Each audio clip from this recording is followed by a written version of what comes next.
Ici vous avez la meilleure information, à temps et à l'heure. Mais avant de commencer, n'oubliez pas de vous abonner pour plus d'actualités africaines et du monde entier. Les Maliens, notamment la population de la Cité des Rails, ont toujours la nostalgie de la sonnerie de la locomotive.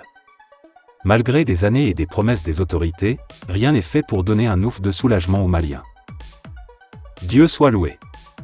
Depuis la mise en place du gouvernement de transition, malgré les difficultés du moment, presque tous les secteurs reconnaissent une réforme, singulièrement le secteur des transports. La semaine dernière, une délégation malienne a séjourné à Moscou. Il s'agit des ministres des Affaires étrangères et de la coopération internationale, de l'économie et des finances, des transports et des infrastructures routières. Au cours de ce séjour, plusieurs sujets bilatéraux ont été évoqués notamment dans le domaine du commerce, de l'économie, etc. Selon des informations relayées par le département en charge des transports, dans le cadre de la relance du trafic ferroviaire, la délégation ministérielle du Mali à Moscou est entrée dans la phase active, le vendredi 20 mai 2022, avec la rencontre de la société russe Trading House STM.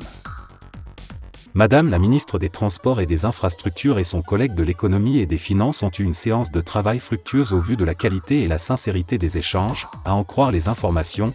La société russe Holding, qui appartient à Sinara Transport Machine, STM, est un important fabricant et fournisseur de matériel roulant et d'équipements ferroviaires, y compris des locomotives diesel et électriques, des unités multiples électriques, des wagons de fret et des machines de voie pour la construction, la réparation et rénovation et la maintenance de la voie ferrée.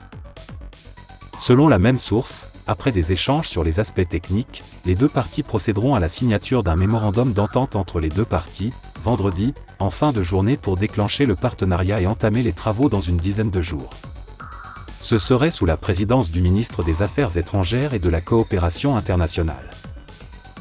À titre de rappel, vu les efforts entamés depuis 2021, les Maliens espèrent le retour normal du train dès mi-2022, mais tout récemment le Premier ministre témoigne que d'ici fin 2022, la fanfare du train serait entendue.